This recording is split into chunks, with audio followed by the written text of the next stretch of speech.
All right. Thank you all so much for answering in the YouTube comments. What is grounding you and giving you strength? I already see some beautiful answers, including daffodils, playing with 5-month-old puppy, nature, my daughter's humor, and of course the music and imagery that we've been playing. Again, this is from artists who are formerly incarcerated. Thank you so much.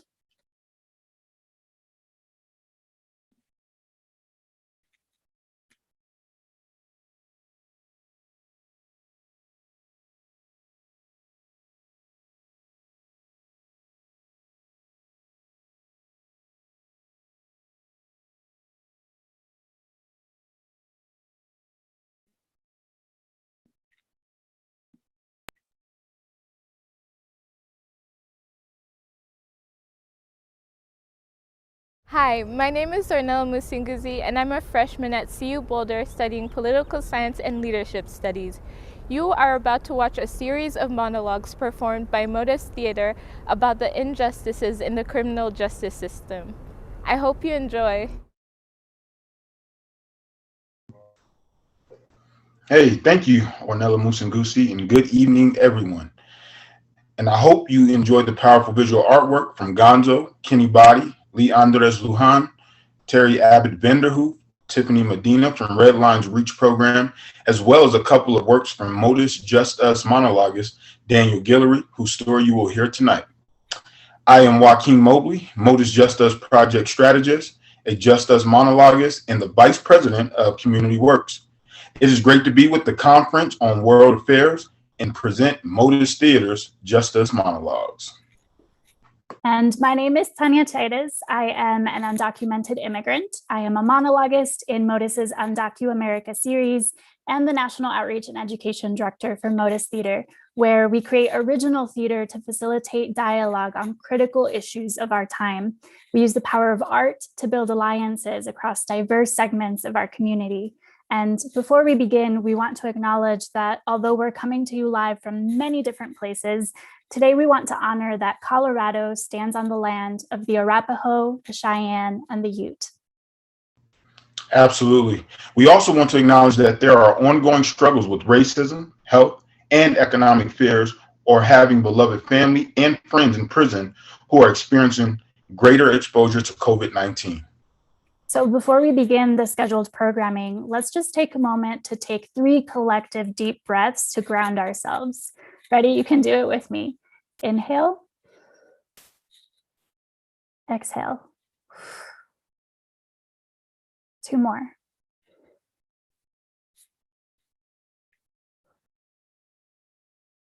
And one last one.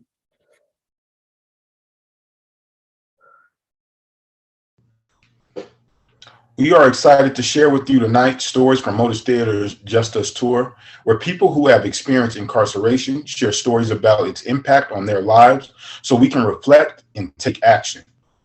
They were created in Modus Monologue Workshop in collaboration with Modus Artistic Director, Ms. Kirsten Wilson. One of Modus's strategies for the JustUs Tour to strengthen our community and our country is to present allied performances called shoebox stories, where we ask people who are often in positions of public leadership in our community and our country to stand in the shoes of a JustUs Modus monologuist and read their story aloud. Prior to each performance, the guest reader meets with a monologuist who shares their story with them as a sort of ritual to pass on the weight of the story. Then, during the performance, the guest reader reads aloud the story back to the monologuist. The readers don't need to agree with everything they read in the story.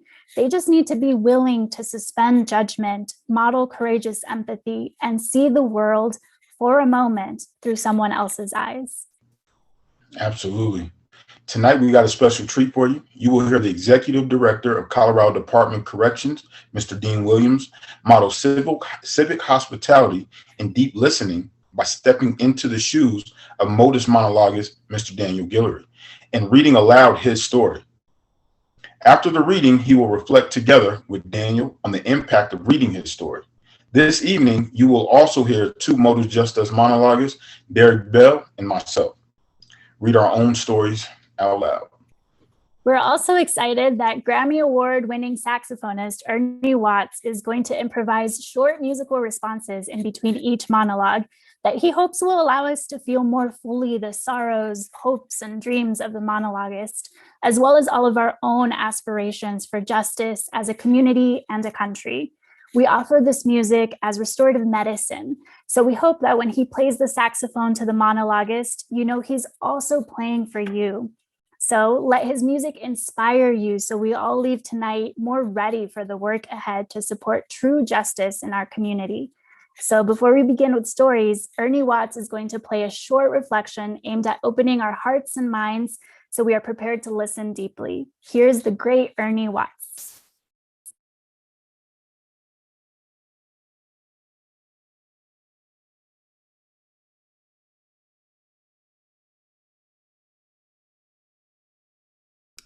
One moment, Ernie, you're still muted.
Amazing, amazing, absolutely amazing.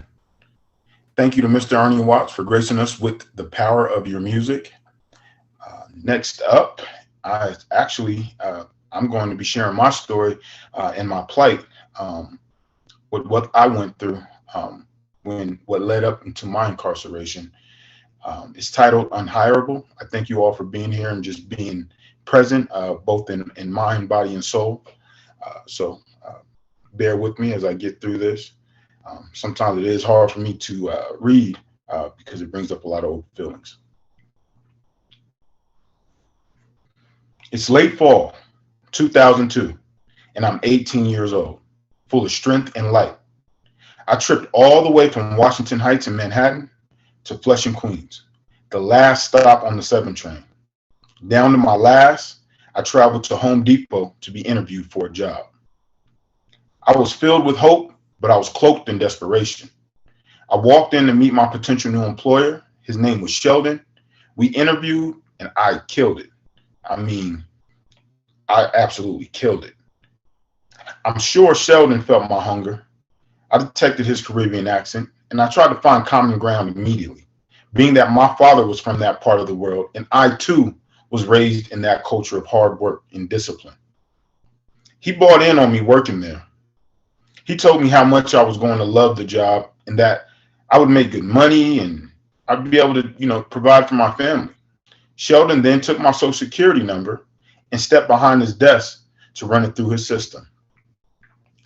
I would not let myself feel anything but confident as he typed in the 9 digits that would determine my possibilities. I insisted on the image of him returning to me with his hand held out and ready to shake, and that I would return to my abuela with the reassurance of having a new job. I mean, be honest with you guys, I had to. See, earlier that morning, the stakes had been raised. I had been startled awake. The sounds of bachata music, sobbing, police sirens, and the soft conversation between two individuals outside my building discussing the terms and conditions of the pre-purchase of narcotics. But that's not what woke me. See, the noise of my neighborhood had become my background music, and in a weird way, it helped me sleep better. I could usually drown out even the loudest of those sounds, but that morning, something was off. Something was different. Something was wrong. See, there was no sweet, beautiful aroma of fried yuca, eggs, and onion that my abuela makes for me and my abuelo every morning, nor did I hear the sound of Telemundo coming underneath my bedroom door. When I opened the door to my room, still halfway asleep, wiping the coal out of my eyes, I discovered that the sobbing sound that I had grown immune to was coming not from outside, but now from our family living room. It was my abuela who was sobbing. I ran to her side and kneeled down in front of her. ¿Qué estás pasando, abuela? She handed me two letters, one from my abuelo, stating that he would not receive his Social Security for another year, and another from public housing, informing my grandparents that because I was on probation for a felony drug conviction, I had to leave my home or my entire family who came to America and essentially were still immigrants would be evicted. It's amazing what a day brings and takes from us in our poverty-stricken communities. Absolutely amazing. See, just the night before, I had a feeling of stability and hope. After all, I had an actual interview for a job. Do you know how many applications an 18-year-old black man has to fill out before they even get an interview? It was going to happen. My baby's mothers needed money for diapers and food, and now I was going to have it. But now looking at those letters and my abuela sobbing, the challenge was overwhelming. I didn't need just enough to support my kids and to start college. I now needed enough for rent, a security deposit, and utilities, or simply hold the possibility of being homeless. And I had to figure out how to help my abuela pay her rent with no Social Security coming in. So once again, despite the vision that I had gathered for myself while in jail of getting a job and making it to college and staying out of the drug game, I was having to consider going back into it and possibly risking my freedom and my life. See, in the last year, I had already lost two friends, both murdered over rivalry for selling territory. Trying to stay strong for my abuela, I kissed her and walked away to prepare for my interview at Home Depot in a new state of mind, one now heavy with threat and despair. But you can't let people see that and think that they will hire you. Absolutely not. So I showered and I dressed. And I used every item of clothing I put on to build me up, to regain my hope, so I could get on that train and feel it all somehow working out. So there I was, sitting in Sheldon's office. Now I'm practically praying when his head finally reemerged from behind his computer screen.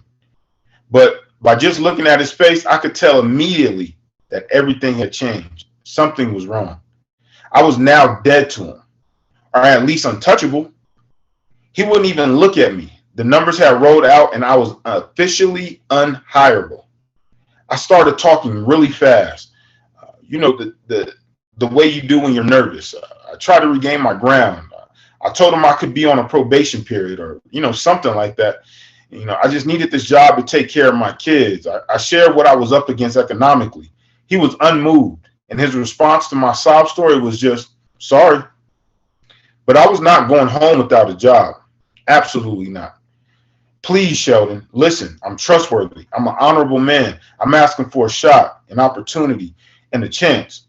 He just looked at me, impervious to what I was going through, and asked that I leave the premises. I left, but I not only left the premises, I left New York. See, my mother lived out here in Colorado Springs, and I hoped to find work through her connections and stay out of the drug game. When I got to Colorado, I was surrounded by plenty of job offers in the community, but none of them were legal.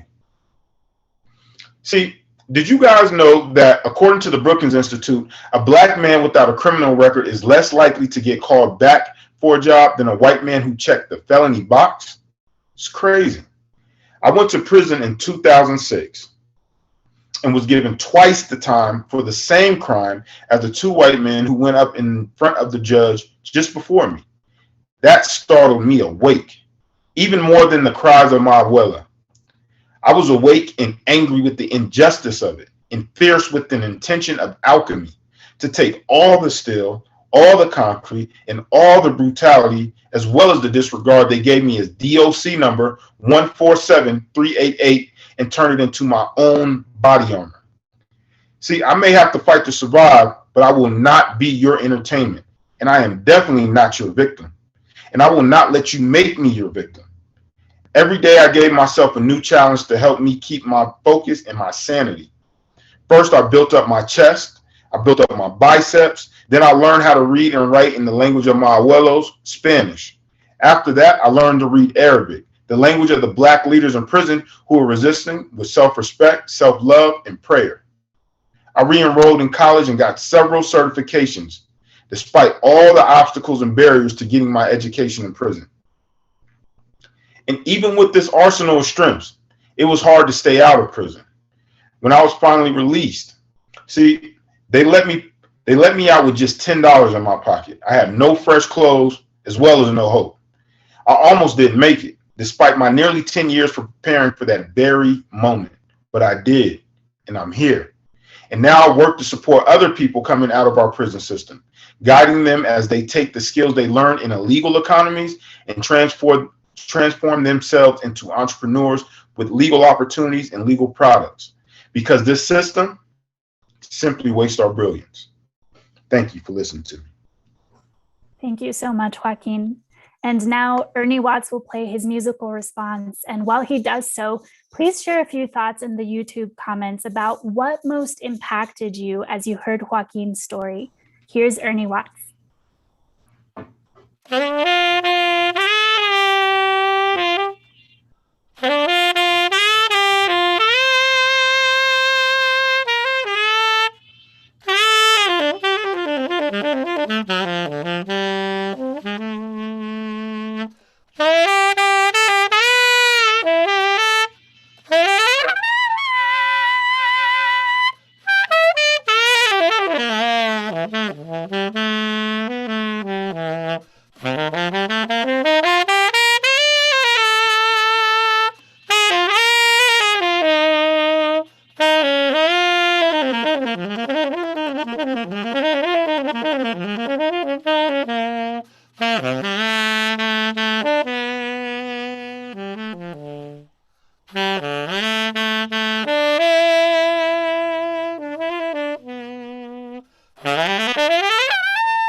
Thank you once again, Mr. Ernie Watts.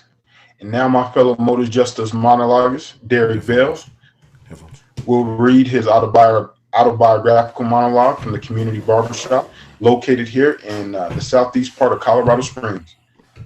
Derek, go ahead and take over, sir. All right. I appreciate you, Joaquin. Do y'all hear me clearly? Okay. All right, good. I also just wanted to just give this dedication to my mother. It's her birthday. She's my best friend, and she's helped inspire me and just to help me take responsibility and not be entitled to anything that I have, any blessings that I have. And I would like to get into my monologue. I didn't know what led me there. It was 2 a.m. I was in my car parked across from the prison. I didn't know I was driving to the prison until I actually arrived. And I didn't know I was praying until I finally heard my own words repeating over and over. Stay solid, stay solid. I've been out of prison for over 5 years, but it's easy to go back. In so many ways, I'm not going back. But sometimes on the street, I walk by somebody and smell jail. And it's like I'm right back inside. I had to pull myself together. Most people who spend any time in prison, we never know when we fell asleep if our dreams will take us back. We wake up screaming and open our eyes, hoping to see that this nightmare is over. We were spat out from the belly of the beast back into the streets, but that beast is now inside our belly. And we do the best we can because you never know what that day will bring. I know I never wanted to be a gang member, never wanted to be associated with drug dealer, never looked up to that stuff. But I ended up putting my energy in the wrong person. In 2002, I was out of high school, working full-time at a computer school, going to college in computer science. When I got a call from a guy that I met in my early days, we met in the commissary back in groceries when our parents were in the military, and we latched on to each other. We would go to parties together back in high school, and there would be times that we get into fights. I fight his fights, literally fight his fights. Not because I thought he was going to get beat up. I just wanted to show him that you got a brother that's with you and always with you. You know what I'm saying?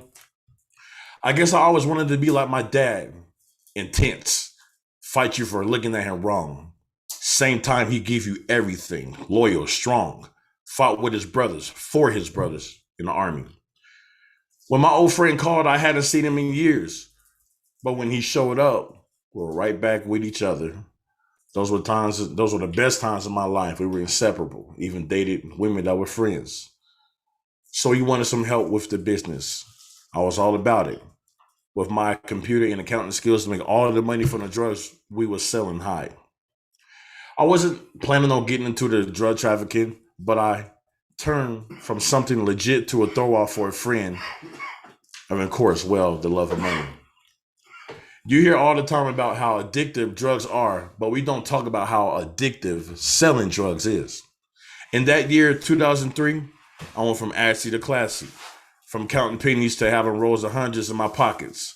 1988 Toyota Camry to a 2000 GMC Envoy, from being treated by the world like a nobody to a somebody. I'm just coming out of high school and there's no longer a teacher or coach asking good questions about what I'm up to because they know you. They know you want to build something gracious. Do you want drugs involved? Hell no. I didn't want drugs to be involved because I knew it was harming people. But the money, it's just like the drugs. It's an addiction. And because I wasn't selling the drugs myself, I could put it behind me like, okay, I'm not going to worry about the people harming themselves. I'm going to make sure that me and him put our money to the right places where we can do things like we're able to invest in the community. So one morning he calls and tells me that he's getting a little paranoid about the people he's meeting at the Walgreens parking lot. He thinks they're going to rob him. He says, "Can you cover me?" Man, I've been covering him for years, since we were kids. His fights are my fights. Unfortunately, I was arrested.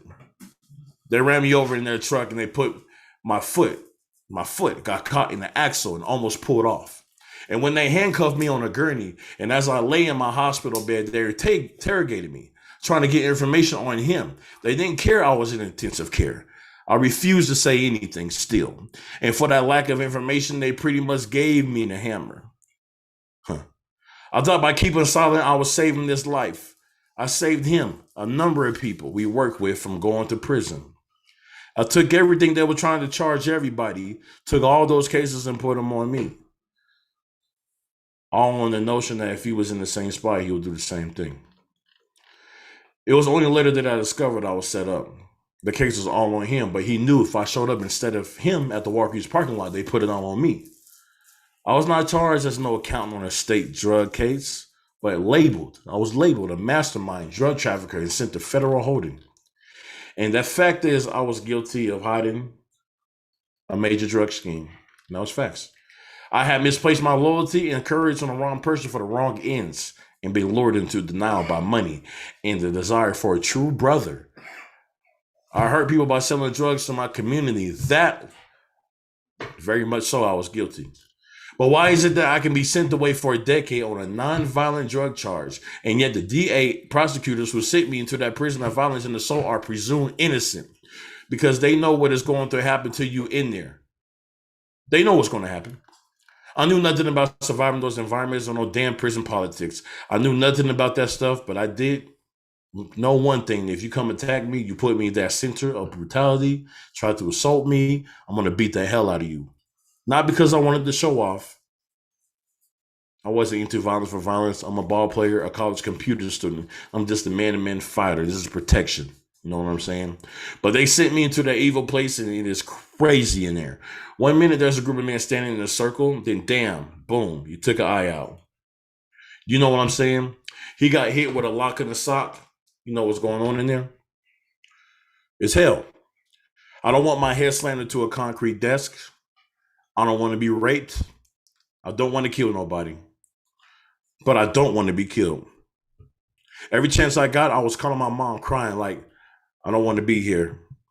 I do not want to be here. I was on my own in the feds. No gang, no protection. So a few men tried to number me up. They got me in the cell. I looked at all of them. I said, someone's about to get hurt, extremely about to get messed up. But you know, one of them still ran in on me. And by the time he did, I did what I needed to do to survive. And if a corrections officers had not seen enough of what had happened and been willing to speak up for me and say it was self-defense, I would still be in prison to this day for attempted murder. And even though I was determined not guilty, the criminal justice system still took my innocence away because they put me in a position where to survive, I had to stab a man in the neck. And this blood was pouring out my body all over me. All over me. And it should be all over the judge, the DAs, and the prosecutors too. And that's not even the worst of it. That's not even the worst. Do you know how much this system actually kills white, black, Mexican people? Like kills them mentally. You know, by being good kids, whatever, not really that much training, and they get sent to those environments on one mistake, just one. And by sending them to prison, they have already killed someone. But the DAs, prosecutors, judges, they don't get charged for that. And it's not just the inmates. What do you think happens to the correctional officers? At one point, it was their first time seeing it, their first stabbing, their first rape. You watch the new ones, the green ones, how the longer they are there, the farther away they are from themselves. They become lost too. We are all locked up in the belly of the beast. And when you leave the beast, it is inside your belly too. They point at you, judge you, say, look at that pit bull. He's dangerous. He bites. Look at his prison file. He's a monster. They take no responsibility for throwing you into that pit. No responsibility. Well, I take responsibility for myself and what I have to do to not lose myself or give them an excuse to send me back. And I pray for me and everyone in that prison to stay solid, because we are not their beast. We are unknown to them in mental capacity and ability to adapt. Deep inside of us, we are sharp business owners, multitaskers, entrepreneurs, loyal brothers, strong fathers. It is true. The beast we've been fed may be in our belly, and it is hard control. But with the necessary amount of guidance, power, and love, our true spirit will emerge beyond its teeth. And that spirit is not impulsive. It's not reactive. It's our true purpose. And broken pieces put together by experience, and it gets stronger by the day of new learning. So stay solid. Stay solid. I'm praying for you. I'm praying for you, man. Thank you. Thank you so much, Derek. And once again, while Ernie Watts plays his musical response, please go ahead and just share a few thoughts into the YouTube comments about what most impacted you as you heard Derek's story. Here's Ernie Watts.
Wow, so soothing, so soothing. And now my fellow Justice monologuist, Daniel Guillory, will introduce his reader. Enjoy. Hello, everyone. My name is Daniel Guillory, and I have a poem that relates to this whole idea of the director of Dean Williams reading my story aloud. This is called We Are One. Kingdom living, undeniable prosperity, peace, purpose, and providence coming and going in every direction. No disconnection, resisting infection, above rejection, making plays in different ways, redeeming the days, based on the immaculate foundation of unconditional love, sparking hope where there is none, speaking life to the dead one. By example, rising above all the chatter that really doesn't matter, backbiting, gossip, and lies in disguise, stopped right there on the spot because I'm not moved by what I hear, feel, see, taste, or touch, because I'm much more than that, because I'm much surer than that. I am the apple of my father's eye, a direct descendant of the Most High. I am powerful, confident, humble, and true. I am me, but I am also you, because we are one. And with that, I'd like to introduce Dean Williams, the executive director of the Department of Correction, in whom I am most honored for him stepping in my shoes and reading my story. And with that, I'll give it over to you, Dean. Thank you.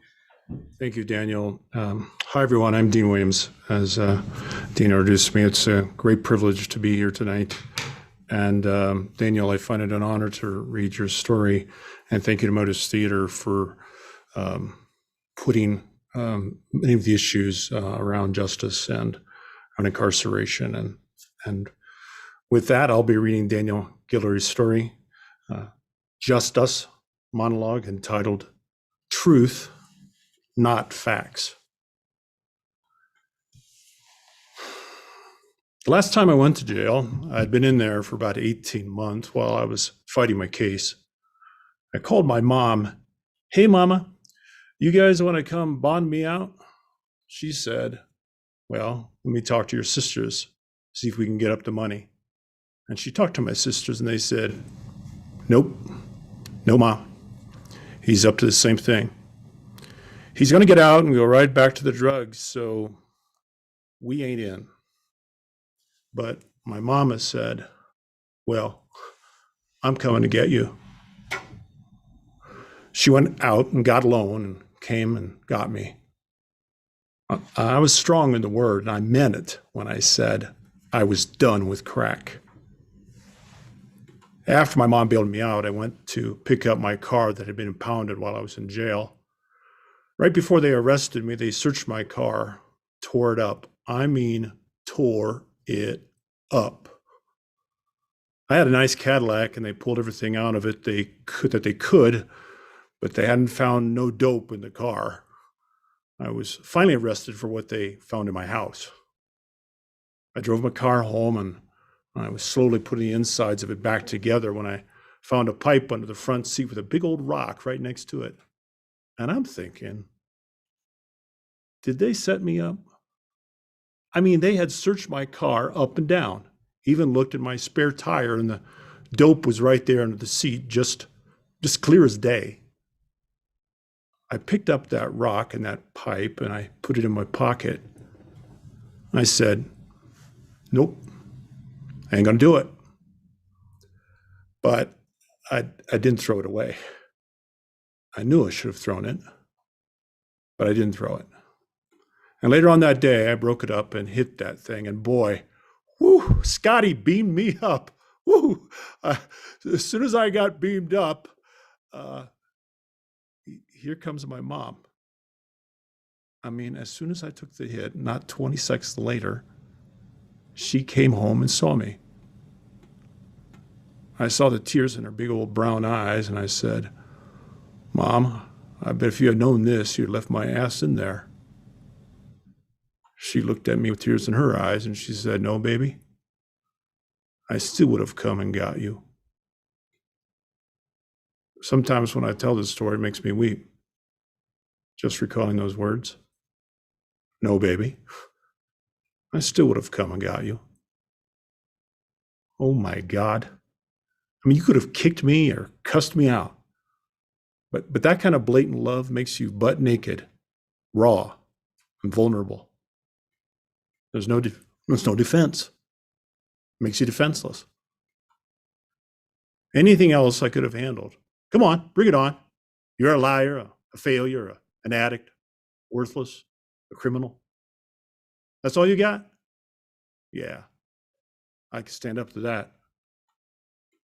But love and grace will lay you out, butt naked, no clothes on. Oh my God. That was what made me think differently, and the pivotal point that led me to be drug-free today. That's the thing we got to convey to society. It's when a person is broken, messed up, and deserves love the least, that is when they need it most. And that grace is the thing that will give people the 360 right there. The key is helping people remember their importance, understand their magnificence, and then invest in helping them reach their potential instead of punishing them. But the criminal justice system takes all of our shortcomings and faults and it magnifies them. That's all they look at. They take the smallest part of us and make the biggest part of our existence, when all this good stuff is just sitting right there, here, just waiting. It's dormant. It's waiting to grow, but it's not put in the right environment. And then instead, they send us down a dark tunnel into a place of violence at every intersection. Gladiator school, where you learn how to place magazines around your belly in case someone tries to stick you. You learn to always step out of your pants if you sit on the toilet in case you're attacked. And when you act out in that violence, they send you further down into the hole where there are no people, just an overflowing toilet, rats, and isolation.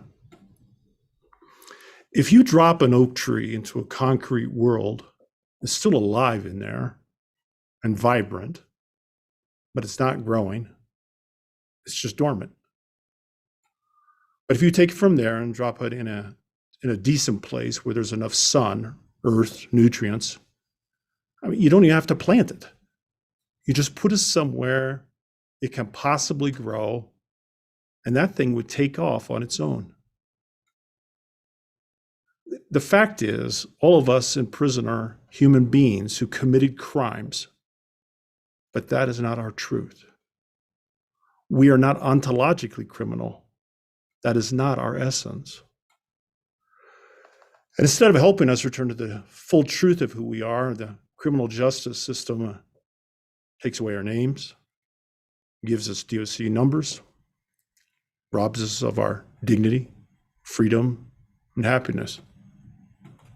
And most of all, the potential to be our best selves that we could have been if someone had tried to nurture us instead of neuter us. And how can it change as long as the justice system continues to lie about what it's doing to us? They give us a piece of paper that says, the court is sentencing the defendant to incarceration for 10 years of rehabilitation and is fitted towards the sentence. Rehabilitation, my ass. There's no rehabilitation. When you send us to the Department of Corrections, you're making us more incorrect. There's not a sliver of corrections in that place. Those of us telling our stories as part of the Justice Project are fairly new to this whole idea of restorative justice. But we know that telling the truth and taking responsibility for the harm we have caused is a big part of it. And we have reflected as a group in our writing process on that harm. But we are also asking the criminal justice system itself to sit in a circle with us and hear the ways we have been harmed, because it itself has been criminal in the name of justice. Thank you. Thank you, Dean Williams and Daniel Guillory. While Ernie Watts plays his musical response, please share a few thoughts in the YouTube comments about what most impacted you as you heard Daniel's story read by Dean Williams today. Here's Ernie Watts.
Wow, so soothing, especially after a story like that.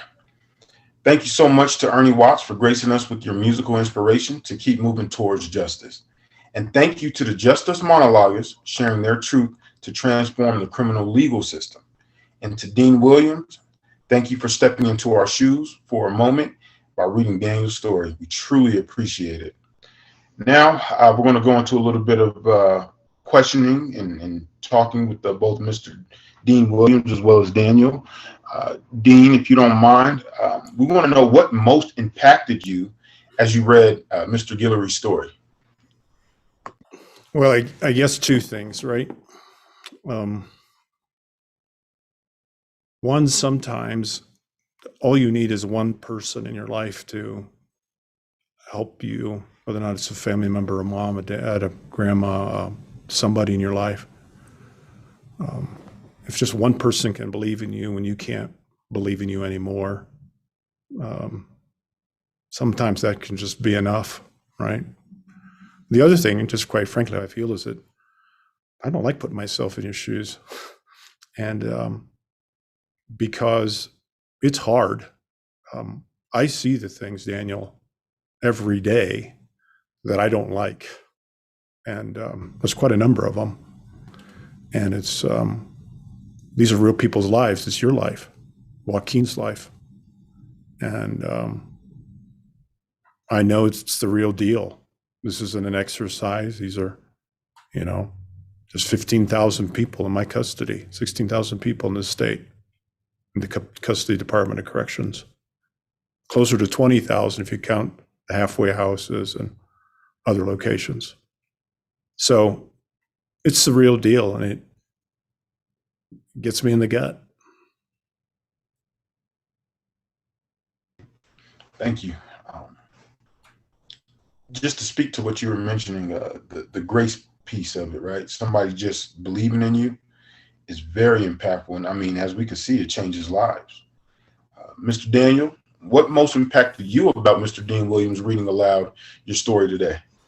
Oh my goodness, his authenticity is absolutely transparent. I mean, I see right through the guy, man. There's nothing opaque, and his spirit is vibrant, and he just affected me in a profound way, and I am deeply honored and moved by the way he portrayed my story. Thank you very much, Dean. Absolutely. Dean, we would also like to hear, how do you hold Daniel's story from your role as the Executive Director of the Department of Corrections? Well, I think Tanya mentioned this is the start, right? I don't have to agree with everything that the way Daniel viewed it, but if I walked through Daniel's shoes every moment, maybe I would see it the same way, exactly precisely the same way that Daniel saw it, right? But here's the thing. Here's the most important thing. I don't have to agree with everything to try to convince everybody else within the sound of my voice. I probably don't have to convince too many people here that something is wrong. Something is wrong. I spent about 3 years in my old state running that system, trying to convince people there it doesn't have to be this way. It can be better than this. It can be more humane. Their dignity can still, be in existence with someone's life. Yes. And other countries and other places around the world, they just got it better than us. They've just done it better.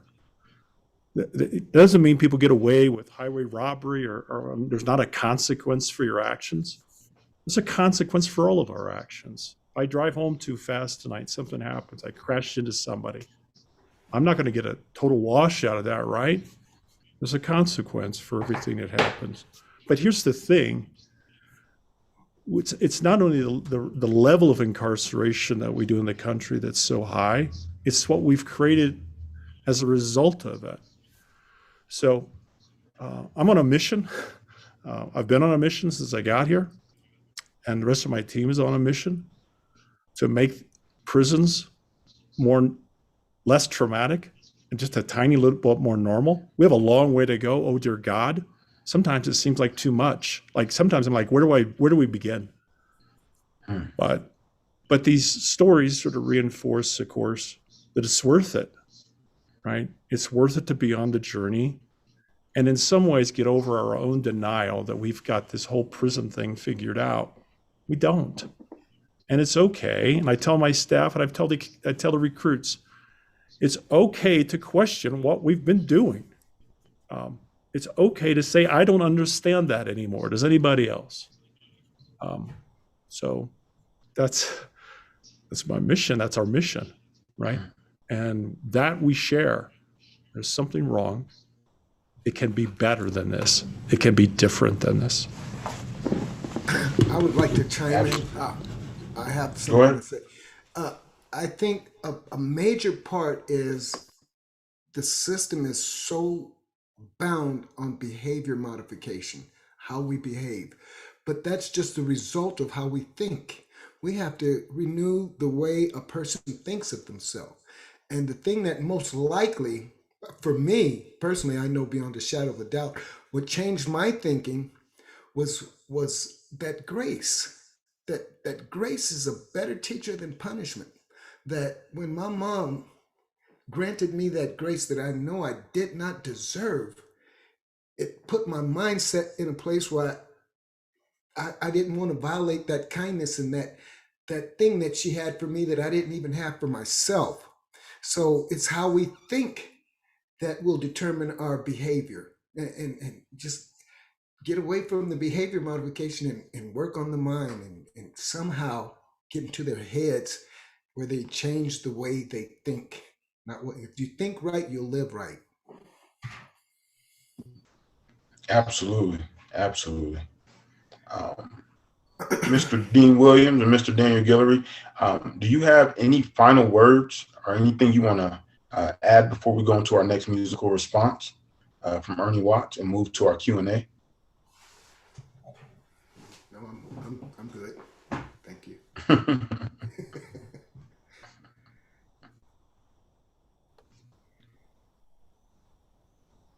Mr. Dean Williams, anything you want to add before we go to our Q&A? No, I'm good. We'll wait for the Q&A.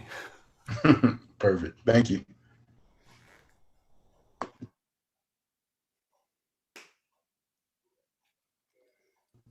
Thank you all. Here's Ernie Watts with the final song for us to digest the stories and conversation we heard tonight and reflect on actions we might want to take to support true justice and reform. Mr. Ernie Watts, take it away.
Thank you so much, Ernie.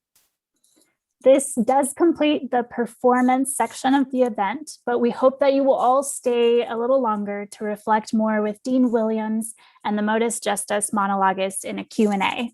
On behalf of Modus Theater, we want to again thank the Conference on World Affairs, the Executive Director of the Colorado Department of Corrections, Dean Williams, our Modus monologuist, Joaquin Mobley, Derek Bell, and Daniel Guillory, as well as Modus's powerful contributing artists, including Modus Theater's Artistic Director, Kirsten Wilson, and saxophonist, Ernie Watts. And thank you for welcoming us into your space today. So if you're able, please consider donating to Modus Theater so that we can continue our strategic work. And please visit our website to find out how you can share these stories, as well as more information about Modus Theater. We now do have a few minutes for audience questions, so please go ahead and start submitting your questions into the YouTube comments.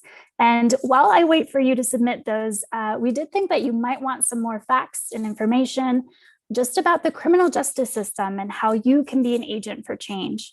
So in the comments, you'll also find a link to action suggestions that organizations working on reforming the criminal justice system have recommended. And while you input your questions into the YouTube comments field, I'll highlight some of the powerful reactions to the monologues that you wrote in the comments. For Joaquin Mobley's story, I saw in the comments how you highlighted how clearly we do indeed waste humans' potential, but how amazing it is that Joaquin cultivated his own body, mind, and heart and shares his strength with others. For Derek Bell's story, the comments highlighted his raw humanity, the unjust choice of killing or being killed, and Derek's wise perspective on how to move forward from the pain. For our last and final story from Daniel Guillory, I saw the comments highlighted, of course, the power of love and grace, really sticking to that image of the oak tree and the cement, and even just the power of a white man reading a black man's words.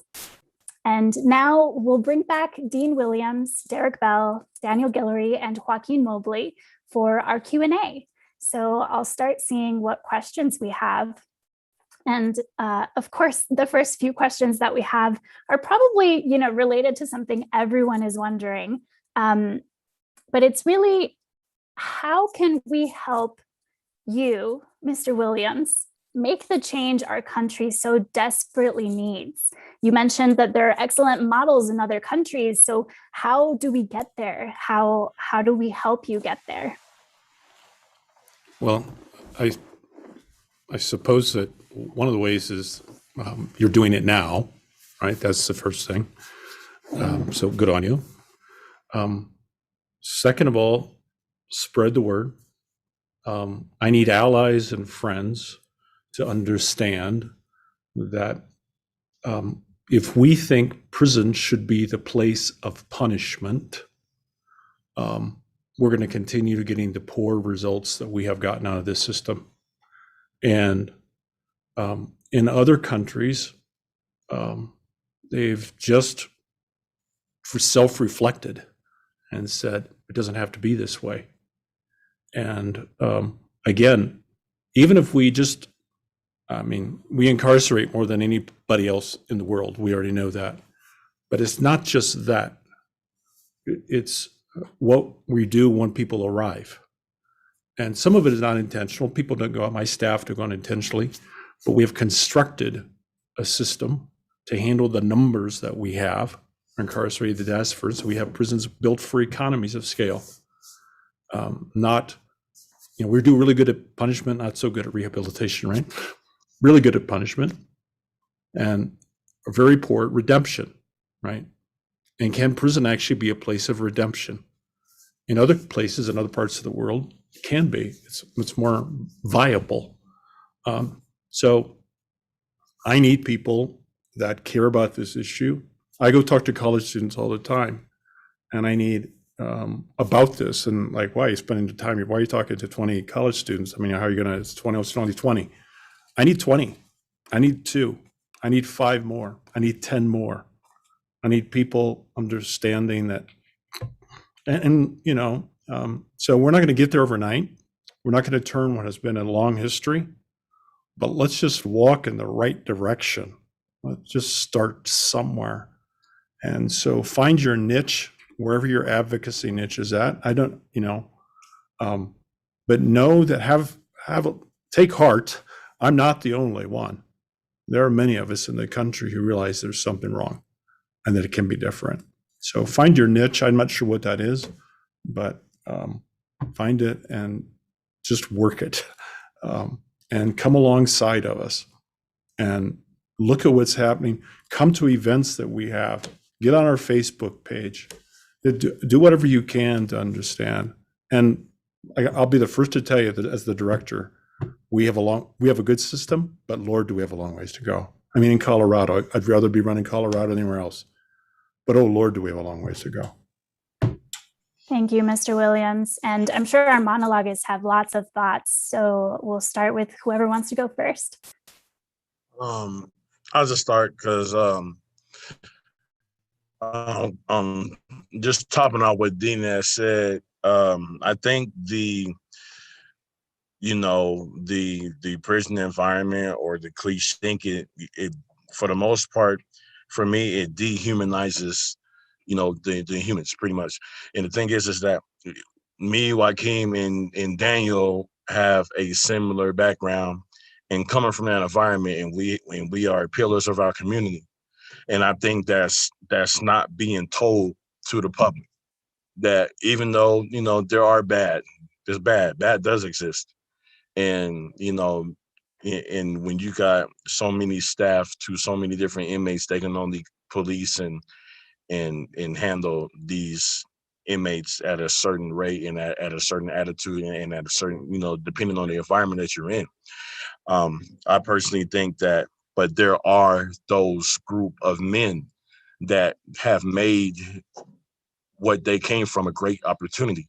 And what we need to do, in my personal opinion, is we have to be able to let the people who are able to turn the code, who are able to adjust to these environments, to bring it to the youth. Like, it's okay to have those issues. We've been here before. And it's just the dehumanization. It kind of we need to figure out a way to not dehumanize these individuals, the good ones. So, but I mean, this is going to be good, the bad, the ugly. It's life. It's reality. That's what we're going to have to deal with. So we just have to be able to be the ones to pick the right ones. And sometimes we ain't going to be able to pick the right ones, but at least we're trying.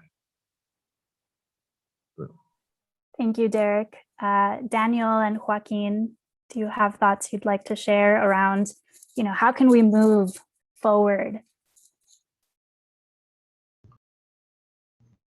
I'll chime in. One thing that we've seen that's worked, and it actually is something that has been happening for hundreds of years. It's a practice called restorative justice. It was originated in Africa, where if an individual committed a crime or he did something that wasn't in concordance with his community, they would bring him to the town square and remind him of who he was, where he came from, and how great of a person he is and his potential. And at least, I would say, 98% of the time, this person never reoffended, right? So it's that grace, it's the reminding of the individual where they come from. It's also reminding that this person is part of a community, right? That belongingness is very important. So restorative justice, transformative justice, I think that's going to lead the way as we go into, the next stage of transforming justice. And my final thought would be, I'm a man of faith. My final thought would be to inject inject the spirit of the law as opposed to the letter of the law. And those the ephemeral things, the things that you can't hear, feel, see, taste, or touch, those are the ones that have a profound impact on us as individuals, because we are spiritual beings having a human experience. as opposed to a human being having a spiritual experience. We are first, foremost spirit. And so we have to get to the place where we make contact with the spirit of the offender. And that's I know a lot of, I don't want to get the scripture says, be not conformed to this world, but be ye transformed by the renewing of your mind. And so that's where we got to get to the mind of the matter. And I just will end with that. Just to add one more thing, since we are talking to Mr. Dean Williams, I think we need to, personal opinion, we need to look into how we classify each inmate. The classifications, I think we need to go, because when you first get to DRDC, we have these classifications that everybody has to go through. And a lot of the elements of that puts people in really messed up environments. And it could be, we need to determine if was this a lifestyle, or was this a mistake? Because you got the court and you got the DOC. What the court does, the DOC just handles what the court has done. But when it comes to actually classifications, yeah, I think we need to take a look into that and actually, just like I said, was this a mistake, or was this lifestyle? And I know the PSI's got a lot to do with it in court, but I kind of think that everybody just pushes paper and doesn't really look into who we're dealing with. That's it. Thank you, Derek. I know we sort of covered a wide variety of options here from every single person that spoke. So I'll just, reiterate that for the public, there is also this general question of, what does the average person do to make this move along a little faster? Because it seems like this is just a very complex and big overarching problem. So does anyone have any insight on where can the public start? Well, I'll say one thing in regards to I'll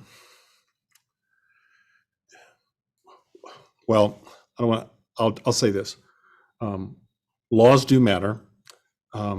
Those educate yourself on length of sentences and what happens and those things, and that come up. Be knowledgeable about those issues. But here's the other thing that where things are changing for the good, that you can come alongside us. There's a reason why in the little over 2 years I've been here, I have partnered with Denver University Prison Arts Initiative. The reason why we do Theater Behind the Walls. We have a podcast now, by the way, a plug for the podcast. It's called Within. First season is out, second season's coming. All done. We have a newspaper, and we constantly working on what's the next ground we're going to cover. So every time we launch one of those things, we need you all to support it, because there's still some people I'm trying to convince, why does this stuff matter? What are they? Sort of what I'm sure my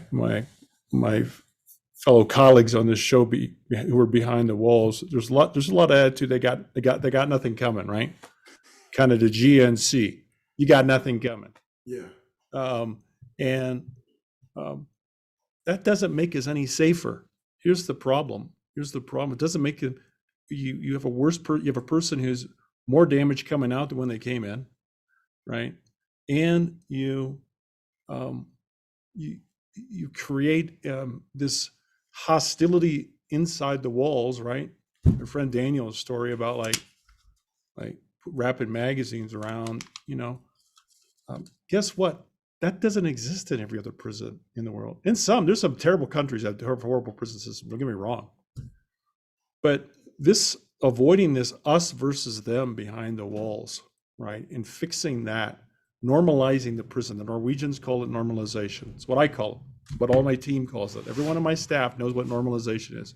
Here's the other encouraging part. Guess what, Daniel? The men and women behind the walls waiting. We just went through COVID, right? Because it hasn't been good. Last year's been rough. Mm-hmm. But I tell the men and women behind the walls, if you want this system to change, it's just, you got to love it more. You got to want it more than I want it. And here's the thing, when given the opportunity, they do want it more. That's right. There's still some knuckleheads behind the walls, and those guys know who they are, but they want to own it too. So, we have opportunities. I'm trying to open the doors. COVID has like thrown so much of a wrench into things, but I'm trying to make prisons not a sequestered, not an isolated place where people on the outside should be inside the prisons, and so we're moving that way. So if you can find a way to be involved with us, we have volunteer coordinator people, right? And hook up with an organization. Don't be a one-off, but if somebody else is doing it, join up with them. We have faith-based communities, right? Churches who come in. Again, COVID's like wrecked everything for the last year, but we have churches, and we need you behind the walls. We need people to find your place, to get behind the walls and push normalizing prisons, breaking down the us versus them. And we've made a progress. We've made a little bit of progress. And so find a niche there. It is a complex system, but it's not impossible. It's not impossible. It's been done elsewhere. And there's plenty of examples all around the world where they've just gotten it better. And guess what? Here's the good news, last thing. This is not just a liberal or conservative thing. There's all kinds of people all over the country. I have colleagues, blue states, red states, they're making changes. And we're preaching it, right? To the rest of the systems in the country. Again, we have a long ways to go, and no one knows it more than I do.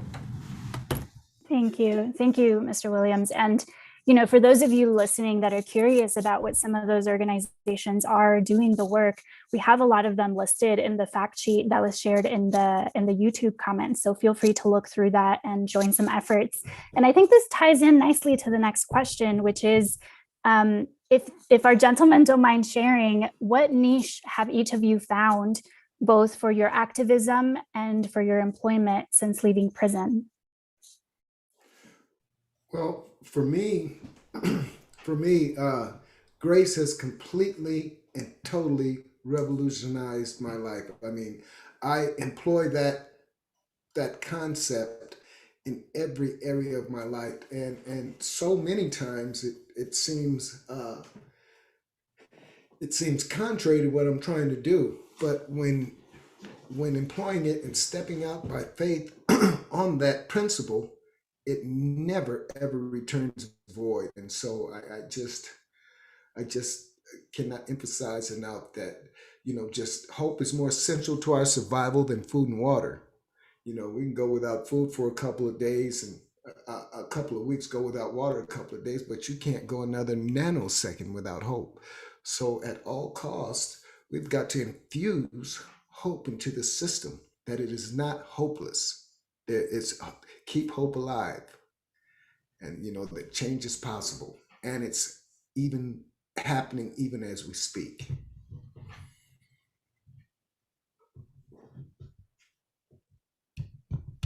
Thank you, Daniel. Oh, Derek, Joaquin, what about y'all? Absolutely.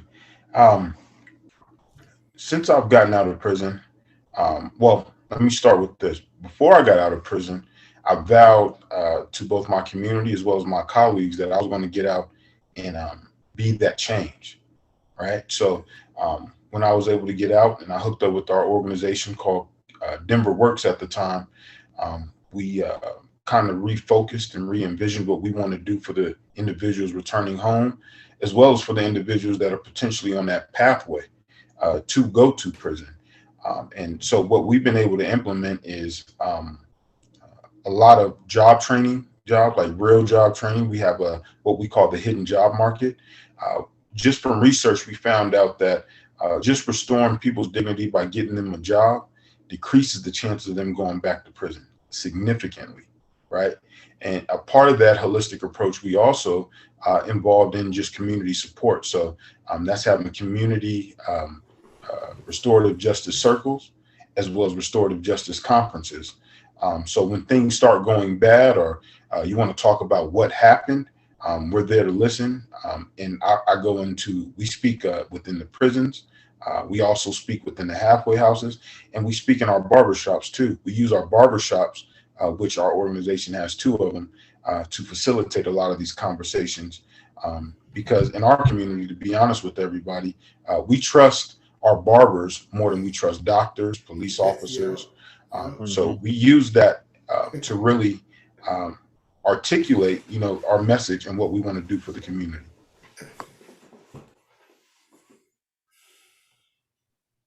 I love that. Thank you. Derek, would you like to chime in about the niche that you found either in activism or employment after prison? Just not being afraid to speak. Somebody, we have all walks of life. And one of my traits I actually picked up when I was in prison, and that's definitely no lie about that at all. And I think that we have a followers type of mind state when we're out here, because I think a lot of people have a lot of traits and qualities, but a lot of people actually are not comfortable because they're afraid of social media is strong.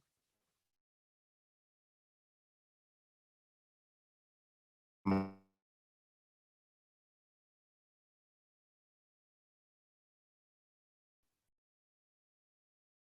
think we're having some troubles hearing Derek.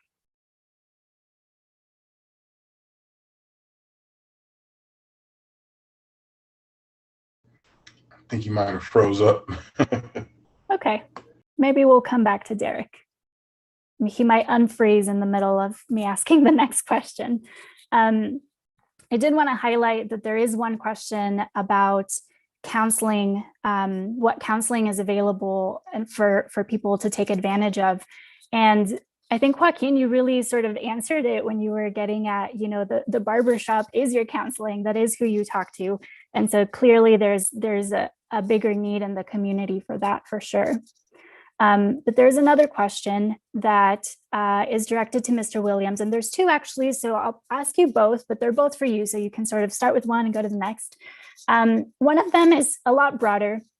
It just asks, how much is your point of view shared across the country and other states? This need for major transformation. Is it just you in Colorado? Are there more? A little bit of context there. And then another more specific question for you is, there is a bill before the Colorado Senate, it's SB 62, titled the Jail Population Relief Bill to limit pretrial incarceration. Do you support this bill? Well, let me take the second one first. And on some of this, I have to be a little careful because I don't know that bill exactly. And the other factor is that I work for my boss is the governor, and I don't know what's in that bill. And I'm not sure what the position is that's taken. There's a lot of research around. I'll just say this. Here's a safe answer, and you probably can tell. Hopefully you can tell from me that I don't couch things very well, and you can sense where maybe where my personal opinions are on this thing is that you can surmise that if you want. But we know that even the shortest jail time or return to jail for any reason, there's a group out there, I think they call them the 72-hour or something or another. Like if you spend 3 days in jail for any reason at all, the chances of you losing your job, losing your housing, all those things come exponentially into play. So even if you're going to send somebody to jail for a short period of time, like a couple days, 48 hours matters. 72 hours matters, right? So a lot of effort has been put in play. By the way, as a result of COVID, if there's anything good around COVID, is that you want to be really careful about who you throw in jail, even for a period of time. And if some people need it at night, you're going to jail, then I'm with law enforcement. You're going to jail. I mean, for public safety, we're not messing around. But jail and prison has to be strategically used because of what is lost in the process and even short periods of stay. So let me answer that issue that way and avoid the direct answer on the bill, if you'll give me grace. But on the first question, I mentioned before, I'm not the only one who recognizes that things can be different. The good news is that this is a topic with my colleagues around the country. There's some states moving more than others. I won't call them out. Of course, I'll just mention the Bureau of Prisons, which is a huge, largest system in the country, right? What happens there really matters, by the way. But there's a number of us who we talk about this. I'm the chair for all the Western states, so I got elected to be the chair of all the Western states. And maybe it's because between both states, I'm like 5 years, which is like a lifetime in my job. 5 years of my job is a lifetime. But the good news is that we're talking about principles of normalization. We're talking about how to reduce us versus them of people who are in our custody. We're talking about smart supervision. How can we do smart supervision? We haven't even touched on parole or those issues like that. But we continue to teach each other. And I've been to Norway and seen their system, and some of my colleagues as well have. We're part of the Vera Institute of Justice on Restoring Promises, which is a whole effort. The entire effort of that initiative from Vera Justice of Institute, Vera Institute of Justice, is to start to redevelop and reconfigure how living units inside prisons operate, right? How the best counseling, and how do we give the jobs to the men and women behind the walls to help and work with each other, instead of this top down, like we're going to teach you how to not be a criminal anymore. Well, the most powerful, Daniel, for example, and Joaquin and others, they have a voice that I don't have. I need them, right? And guess what? There are some people behind the walls who realize that I jacked it up. I want to help others not jack it up who come in here. So we're working on that. We're creating peer mentors. We've started, it hasn't quite developed yet, but we have, again, a COVID thing has high-centered us. But we have an entire Bible college that we want to place in beside prisons, which is some other states have done well, teaching men and women behind the walls who have long sentences how they're going to be pastoral care, do pastoral care, and be chaplains for the rest of the men and women behind the walls. So I'm not a oddball. I'm a pusher. You'll probably sense that I'm pushing. But there are others. The good news is, and they're both Republican and Democratic states, conservative states, liberal states, and no one recognizes any of those things when all of my colleagues and I get behind in the room together and say, hey, how's your state? How's it looking in your state? And where we can get honest with each other. And so, yeah, as Daniel said, keep hope alive. Thank you. Thank you, Mr. Williams, for your transparency in the questions. I think I'll end with one more question before we finish today's Q&A. And it's one that asks, is there a need for services to family members and communities of offenders to help them with their emotional and spiritual journey? And I don't know if Joaquin, if you have some ideas here. Absolutely. Yeah, definitely. This is a community issue, right? And we have to acknowledge that, right? I believe over 90%, and Dean, maybe you can correct me if I'm wrong, over 90% of the individuals that are incarcerated are getting out, right?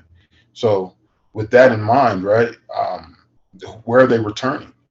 They're returning to their families. They're returning to these communities from which they came from.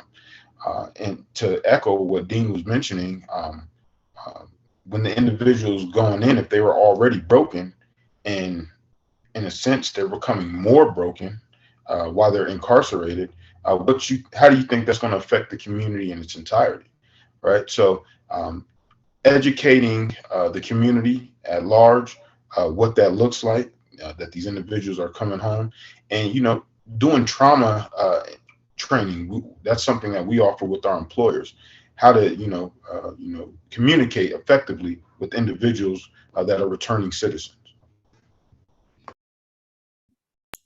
Tanya, there is a loosely knit group of people that if I don't talk to them, someone from my staff talks on a monthly. We meet with families of incarcerated individuals, right? All sort of virtually now, and then twice a year we actually meet with family members. I'm wide open, and by the way, maybe this is something for some of you in the audience thinking about it. If there was an organized way and someone had the lead on organizing family members, there is some network now, there's different organizations out there, maybe some of those folks are listening right now. I engage with them. I just can't engage with 25 of them, right? I mean, I'll have people, I take calls from all kinds of people, probably more than maybe others do, but I would welcome an ongoing engagement with citizens support groups, right? Some other states, they're very organized. So here I'm planting a seed that maybe I hope I don't regret, right? But the reality is that there's other states who have very organized. If you have a loved one who's behind the walls, join us, right? Sometimes there's things that get brought to me, and I go, is that really going on? Sometimes it's not going on, and they've just gotten some bad information, right? But sometimes some stuff is going on. I'm like, I don't get that. Why are we doing that? And I've been very transparent with people about it. I don't try to give false hopes, but if somebody comes to me and I think 80 or 90% of it is sort of like a mess, but 10 or 20% of it kind of rests on me, like, let's do something about the 10 or 20%. I'm not going to use the 80 or 90% that I don't think is right, or misinformation or whatever, to ignore the 10%. And here's the thing: the culture inside the department, among my leadership team and among everybody else who works for me, and about the wardens, I have tried to strip away defensiveness, right? And that doesn't mean I'm going to take any shot that comes from anybody about and saying crazy stuff, but there's a lot of stuff that we know needs fixing. So if you have a loved one behind the walls and you organize yourselves and you get together and you have a large enough group, I'll commit to meeting with you on a regular basis. I'll bring people along. And so that's one way to continue also to help drive change, be a partner with us in the change process of normalizing prisons. And so that's one opportunity that I certainly would look at if you came to me and said, hey, I got 100, 200 family members who want to meet with you virtually, Director, and I'll bring some people along. And let's start a dialogue. Let's start a conversation. And maybe you can, leverage me on where you think I should be doing some things differently. And maybe I can leverage you back a little bit to say, well, I need you to step into that. Or maybe there's a place for you. So use the window that we have now, and use the time that we have now to move it. And I know we can't change the whole thing, but my friend Daniel jumped off, let's light a candle, versus curse the darkness. I'll leave you with that. Beautiful. Thank you. And I did want to say that I didn't actually give Joaquin the chance to talk about whether you wanted to respond to the bill question. So Joaquin, if you have any thoughts on the bill, SB 62, titled the Jail Population Relief Bill to Limit Pretrial Incarceration, let us know. Absolutely. My insight on that is that I think just from research, right, you can see that a lot of individuals that are being held, during the whole pretrial situation are individuals who are, poverty stricken, right? So that alone has a dramatic effect on a lot of the outcomes, just from personal experience, from not having enough money to bond out. And then, just the, what it plays on your psyche. It has a huge impact. I'm definitely, I haven't read the bill all the way through, so I can't, give you an honest answer on what all is in there and what's good or bad about it. But I will say that it does have a dramatic impact, while you're waiting to be sentenced, and or if you're waiting to go to trial to find out if you're going to be guilty or not. As Dean mentioned previously, staying incarcerated more than 3 days you know, it has a huge impact on your life, right? You potentially lose your job, housing, you know, lose contact with all the free world. So I'm definitely going to go through it a little bit more, and do my research. And you know, I hope I'm not skating around. But before I give You're you know, good. proper insight, I want to definitely do a little bit more research. Thank you. And thank you both. I know there were so many questions, and I know there's many, many more, but we are out of time for today. So I just want to say thank you so much to our wonderful audience with your questions, and of course to our monologuist and Mr. Williams for your reflections today. And of course, thank you to CU Boulder for including us in this exciting conference on world affairs. And if you haven't seen Modus's Undocu America performances, where I actually share my own monologue, we do have a special event with CU Boulder's Roth Gerber Conference tomorrow night at 5 p.m. Conference registration is already officially closed, but you can email us at info@modustheater.org, and we will share with you a special invite to hear monologues from undocumented leaders and hear Honorable Mimi Sankov from the National Association of Immigration Judges read the story of a Modus Undocu America monologuist. The YouTube link to the Roth Gerber Conference panels on Friday will also be in the chat if you wanted to save that. So that's it from us today. This is goodbye from Modus Theater. We thank you and appreciate you spending your evening with us today and expressing civic hospitality by listening deeply to the experiences of our Just Us monologists. With heart and gratitude, let's work together to revision justice in our country. Thank you.